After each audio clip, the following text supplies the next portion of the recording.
Този принцип ще те направи супергерой, особено в дните, натоварени от към задачи.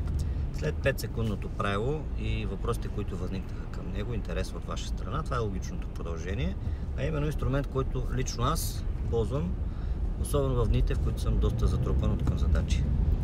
2-минутният принцип на Дейвид Алън. Идеята е проста. Ако нещо ти отнема под 2 минути да го направиш, го правиш веднага. Не го планираш, не го записваш, не го скипваш, защото всяка дреболия, която стои в ума ти, е просто шум. Фонов шум. Шум, който изяжда енергията, шум, който ти губи фокуса и шум, който те кара да отлагаш големите неща. Като чистиш задачки, веднага в мозъка се случват две основни неща. Първо, освобождаваш умствен капацитет. Главата ти става буквално по-тиха.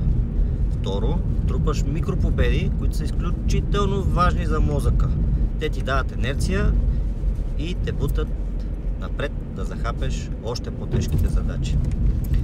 Пробвай го днес, само за 30 минути и ще усетиш промяната веднага. После сподели дали това ти е помогнало.